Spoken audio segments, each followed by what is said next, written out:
This Christmas that went by, my things were getting busy. I had to start buying presents for the whole family. I had just finished shopping, but I still needed to grab a present for my little cousin.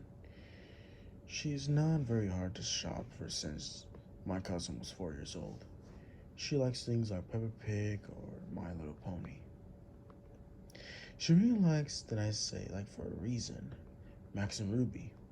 So when I decided to go looking for a present, I figured something that like a Max and Ruby DVD would have been perfect since she likes to watch it on a daily basis.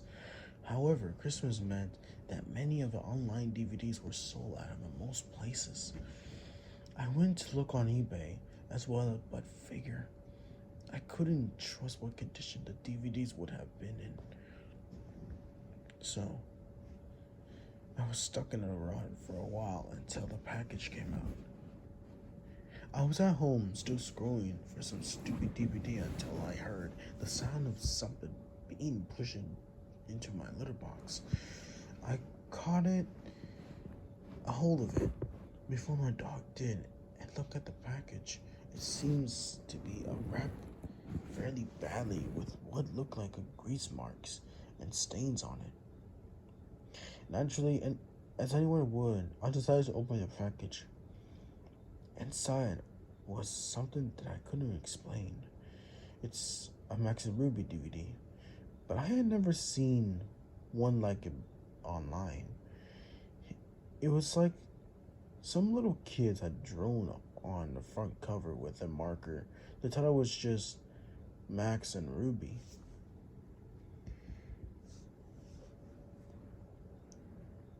With what looked like a poorly drawn illusion of Max and Ruby on the front, there was no names or anything.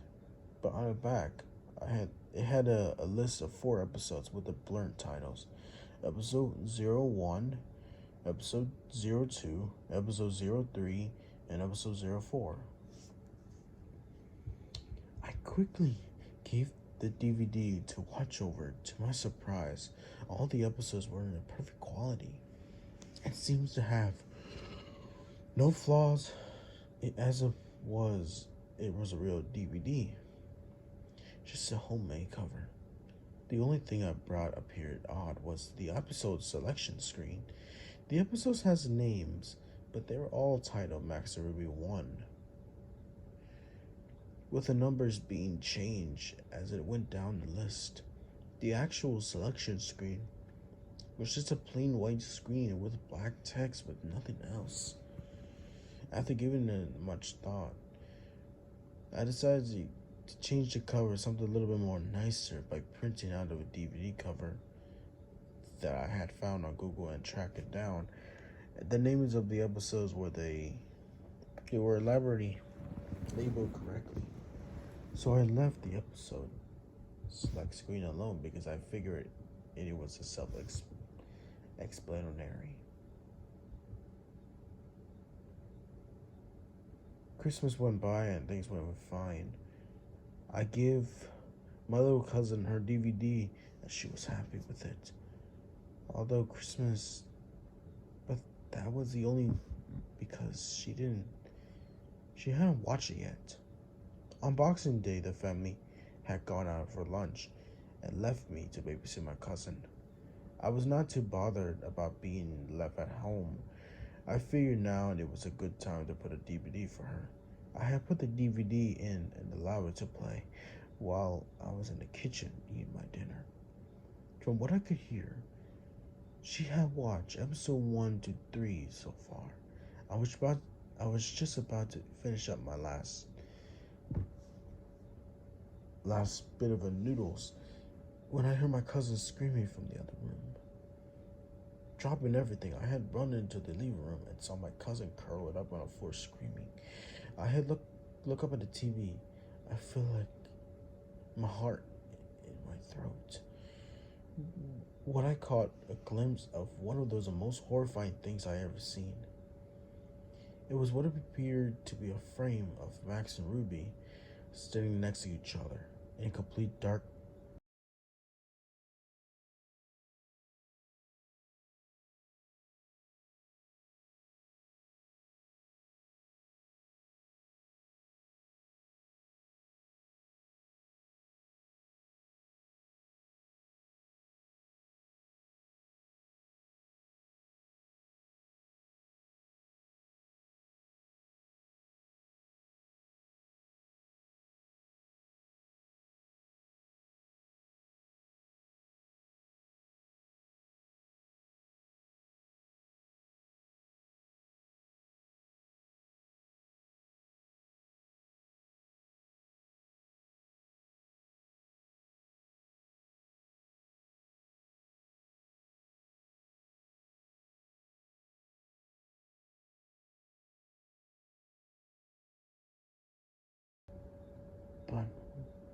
What made it so horrible was the lack of their faces.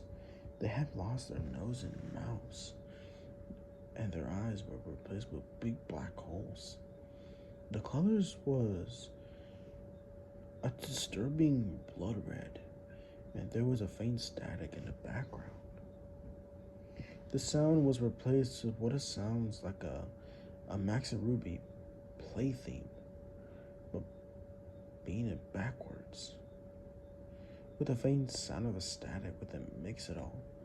It had to be the most disturbing thing that I ever seen.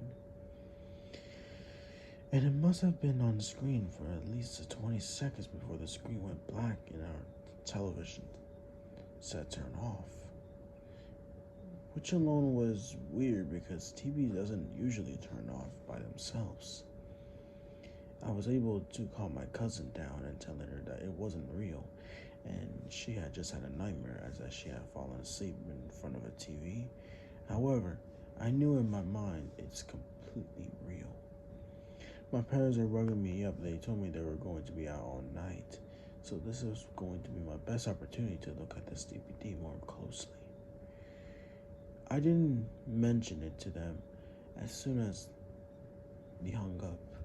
I grabbed the DVD before opening it on my laptop. As soon as it loaded, I noticed the episode 04, and now had to be replaced with Rest in Peace, Mom and Dad, which sent a deep chill down my spine and my neck, since my cousin was now asleep.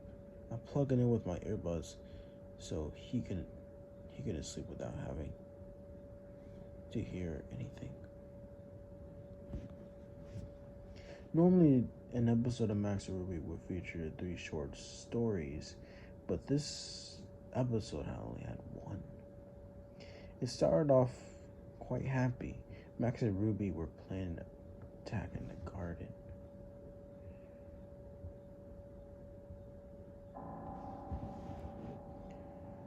And their parents were on the porch watching them play. However, something was off. Its sound was playing in reverse, and the parents' face was that of sadness, impinging the mother and father in the deep of a voice of sorrow. It's such a shame. It then cut to the sound of a static and a loud scream, followed by the sound of 2 people choking. The sound felt so real, it made me almost practically sick. The scene then switched to both Mom and Max and Ruby standing in front of what looked like to be a gravestone labeled Rest in Peace, Mom and Dad. The 2 of them had no faces. At this point, there was no sound apart from the faint static. The scene remained on screen for about 1.5 minutes before it cut away to black. And then it changed the scene again, now showing Max and Ruby sitting in Ruby's room. Both of them were sobbing. The sobs sound looked realistic and heart-wrenching. It sounds like it was recorded from a real person mourning. What happened next was probably the most disgusting and yet the saddest thing I ever witnessed. The scene had changed to Max sitting in his room. He was standing on a chair with a noose around his neck and hanging from the ceiling. He placed a noose around his neck. My computer scene faded to black and as the static got louder almost instantly. And then it cut away to Ruby walking in on her brother's room. She let a horrific scream on the background as the background has been turned black. The camera was pinned on her face as the sound of a chair being kicked and the same choking from 4 began to play. The picture of Ruby's face stayed on the screen for a good 5 minutes. This time her eyes had returned to the same gasping holes. Ruby then started crying, and as before, there were no other facial features. The static grew louder and drowned out the sound of her cry.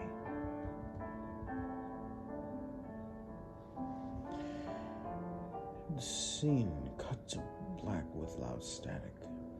When the screen returned, Ruby was sitting and standing, now on her own, in the garden by 2 gravestones. One was labeled, "Rest in peace, mother and father. Rest in peace, brother." At this point, I had already been sick and was sitting all sinking and shaken. This episode seemed to have came to an end at last as an old computer noise started playing. I was about to eject the DVD when the same image came up, like it did on TV. This time, however, the text above the 2 rabbits, which says, "Death is our only release." There was no credit or anything else. It stayed on this for a few seconds before the DVD finally popped out of my laptop. I sat there trying to contemplate what had happened. In my shock and fear, I made the foolish decision to break the DVD up as much as I could before leaving the house. Afterwards, I shoved the piece down the drain. Thankfully, I kept a few screenshots and saved them on my laptop. The next couple of days went past without anything usual happening. I had a few nightmares about the DVD, but likely that was all. My cousin has got back home along with the rest of her family. It was late night and my parents had gone out for dinner, leaving me to watch TV.